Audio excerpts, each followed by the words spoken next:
ನಿನ್ನ ಬಂಧನ ನಿನ್ನ ಕಾಲುಗಳಲ್ಲಿಲ್ಲ, ನಿನ್ನ ಆಲೋಚನೆಗಳಲ್ಲಿದೆ. ಯೋಹಾನ ಬರೆದ ಸುವಾರ್ತೆ 5ನೇ ಅಧ್ಯಾಯ 6-9 ವಚನಗಳು ನಾವು ಧ್ಯಾನ ಮಾಡೋದಾದರೆ, ಯೇಸು ಅವನನ್ನು ನೋಡಿ ನಿನಗೆ ಸ್ವಸ್ಥವಾಗಬೇಕೆಂಬುದಾಗಿ ಮನಸ್ಸಿದೆಯೋ ಎಂಬುದಾಗಿ ಆತನನ್ನು ಕೇಳ್ತಾ ಇದ್ದಾನೆ. ದೇವರ ಸಭೆ 38 ವರ್ಷಗಳ ಕಾಲ ಒಂದೇ ಸ್ಥಳ, ಒಂದೇ ಹಾಸಿಗೆ, ಒಂದೇ ನೋವು, ಒಂದೇ ನಿರೀಕ್ಷೆ, ಒಂದೇ ನಿರಾಶೆ.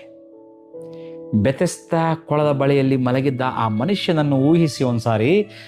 ಅವನ ದೇಹ ಮಾತ್ರ ಅಲ್ಲಿ ದುರ್ಬಲವಾಗಿರಲಿಲ್ಲ, ಬಲಹೀನವಾಗಿರಲಿಲ್ಲ, ಅದಕ್ಕೆ ಬದಲಾಗಿ ಅವನ ಮನಸ್ಸು ಸಹ ಅಲ್ಲಿ ಬಂಧನದಲ್ಲಿತ್ತು. ಪ್ರಿಯರೇ, ಯಾಕಂದ್ರೆ ಈ ಮಾತು ಹೇಳ್ತಿದ್ದೆ ನೋಡ್ರಿ, ಅವನಿಗೆ ರೋಗಕ್ಕಿಂತ ದೊಡ್ಡ ಸಮಸ್ಯೆ ಏನೆಂಬುದಾಗಿ ನೋಡುವಾಗ ಸೋಲನ್ನು ಒಪ್ಪಿಕೊಂಡ ಮನಸ್ಥಿತಿ ನೋಡ್ರಿ. ಆದ್ದರಿಂದಲೇ ಯೇಸು ಅವನಿಗೆ ಆಶ್ಚರ್ಯಕರವಾದ ಪ್ರಶ್ನೆಯನ್ನು ಕೇಳ್ತಾ ಇದ್ದಾನೆ, ನಿನಗೆ ಸ್ವಸ್ಥವಾಗಬೇಕೆಂಬುದಾಗಿ ಮನಸ್ಸಿದೆಯೋ ಎಂಬುದಾಗಿ. ಯೇಸುವಿನಿಗೆ ಅವನ ರೋಗ ಗೊತ್ತಿಲ್ವಾ? ಖಂಡಿತ ಗೊತ್ತಿತ್ತು. ಆದರೆ ಯೇಸು ದೇಹವನ್ನು ಗುಣಪಡಿಸೋದಕ್ಕಿಂತ ಮುಂಚೆ ಆತನ ಆಲೋಚನೆಗಳನ್ನು ಗುಣಪಡಿಸಲಿಕ್ಕೆ ಆತನು ಬಯಸ್ತಾ ಇದ್ದಾನೆ. ಪ್ರಿಯರೇ ನೋಡ್ರಿ, ಅವನ ಉತ್ತರವನ್ನು ಗಮನಿಸಿರಲ್ಲಿ ಯೇಸು ಏನು ಕೇಳ್ತಾ ಇದ್ದಾನೆ, ನಿನಗೆ ಸ್ವಸ್ಥತೆ ಆಗಬೇಕಾ ಎಂಬುದಾಗಿ, ಹೌದ್ರಾ?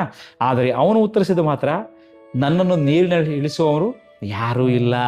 ನೋಡ್ರಿ, ಯೇಸು ಸ್ವಸ್ಥತೆ ಬಗ್ಗೆ ಮಾತನಾಡ್ತಾ ಇದ್ದಾನೆ, ಆತನು ಮಾತ್ರ ಅಲ್ಲಿ ಒಂದು ಏನು ಸಾಕುಗಳಂತಾರಲ್ಲ, ಅದರ ನೆಪಗಳು ಹೇಳ್ತಾ ಇದ್ದಾನೆ, ನೆಪಗಳ ಬಗ್ಗೆ ಮಾತನಾಡ್ತಾ ಇದ್ದಾನೆ. 38 ವರ್ಷಗಳ ಕಾಲ ರೋಗ ಅವನನ್ನು ಕಟ್ಟಿ ಹಾಕಿರಲಿಲ್ಲ. 38 ವರ್ಷಗಳಿಂದ ಅವನು ನಂಬಿಕೊಂಡಿದ್ದ ಸಾಕುಗಳು ಅಥವಾ ನೆವಗಳೇ ಅವನನ್ನು ಕಟ್ಟಿ ಹಾಕಿದೆ ಎಂಬುದಾಗಿ ಹೇಳಲಿಕ್ಕೆ ಇಷ್ಟಪಡ್ತೇನೆ. ಪ್ರಿಯರೇ, ಇದು ಅನೇಕ ವಿಶ್ವಾಸಿಗಳ ಪರಿಸ್ಥಿತಿ ಇದೆ.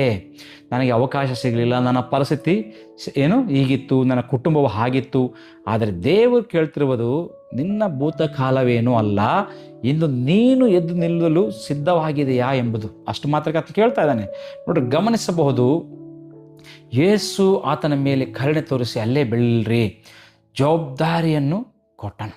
ನೋಡ್ರಿ, ಎದ್ದು ನಿಲ್ಲು, ನಿನ್ನ ಹಾಸಿಗೆಯನ್ನು ಎತ್ತುಕೊಂಡು ನಡೆ ಎಂಬುದಾಗಿ. ಏನು ಅದ್ಭುತ! 38 ವರ್ಷಗಳ ಹಾಸಿಗೆ ಅವನನ್ನು ಹೊತ್ತಿತ್ತು, ಆದರೆ ಒಂದೇ ಕ್ಷಣದಲ್ಲಿ ಅವನೇ ಹಾಸಿಗೆಯನ್ನು ಹೊತ್ತುಕೊಂಡನು. ಪ್ರಿಯರೇ, ಇದು ದೇವರ ಕಾರ್ಯ. ನಿನ್ನನ್ನು ವರ್ಷಗಳಿಂದ ಹೊತ್ತ ನೋವನ್ನೇ ನಾಳೆ ದೇವರ ದಿನ ಸಾಕ್ಷಿಯಾಗಿ ಮಾಡುವಂತನಾಗಿದ್ದಾನೆ. ಪ್ರಿಯ ದೇವರ ಸಭೆ, ಇವತ್ತು ನಾವು ಗಮನಿಸಿಕೊಳ್ಳ್ರಿ, ಇಂದು ಯೇಸು ನಮ್ಮನ್ನು ಕೇಳ್ತಿರುವಂಥ ಪ್ರಶ್ನೆ ಎಂಬುದಾಗಿ ನೋಡುವಾಗ, ನೀನು ನಿಜವಾಗಿಯೂ ಬದಲು ಆಗಲು ಬಯಸ್ತಾ ಇದೆಯಾ? ನಿನ್ನ ಸಾಕುಗಳನ್ನು ಬಿಡು, ನಿನ್ನ ಭಯವನ್ನು ಬಿಡು, ನಿನ್ನ ಸೋಲಿನ ಮನೋಭಾವನವನ್ನು ಬಿಡು, ದೇವರ ವಾಕ್ಯವನ್ನು ಹಿಡಿದುಕೋ. ಒಂದೇ ಒಂದು ದೇವರ ವಾಕ್ಯ 38 ವರ್ಷಗಳ ಕಾಲ ಬಂಧನವನ್ನು ಒಂದು ಕ್ಷಣದಲ್ಲಿ ಮುರಿಯಬಲ್ಲದು. ಇಂದು ನಿನ್ನ ಪರಿಸ್ಥಿತಿ ಬದಲಾಗುವ ಮೊದಲು ನಿನ್ನ ಆಲೋಚನೆ ಬದಲಾಗಲಿ. ಆಲೋಚನೆ ಬದಲಾದರೆ ಜೀವನ ಬದಲಾಗುತ್ತೆ, ವಿಶ್ವಾಸ ಬದಲಾದರೆ ಭವಿಷ್ಯವು ಬದಲಾಗುವಂಥದ್ದಾಗಿದೆ. ಯೇಸು ನಿನಗೆ ಹೇಳುತ್ತಿದ್ದಾನೆ, ಎದ್ದು ನಿಲ್ಲು. ನೀನು ಎದ್ದು ನಿಂತರೆ ನಿನ್ನ ಕುಟುಂಬ ಎದ್ದು ನಿಲ್ಲುವಂಥದ್ದಾಗಿದೆ, ನಿನ್ನ ಸೇವೆ ಎದ್ದು ನಿಲ್ಲುತ್ತದೆ, ನಿನ್ನ ಸಾಕ್ಷಿ ಎದ್ದು ನಿಲ್ಲುತ್ತದೆ. ನಿನ್ನನ್ನು ಇಷ್ಟು ವರ್ಷಗಳಿಂದ ಬಂಧಿಸಿದ್ದ ಪ್ರತಿಯೊಂದು ಸರಪಳಿಗಿಂದ ಯೇಸು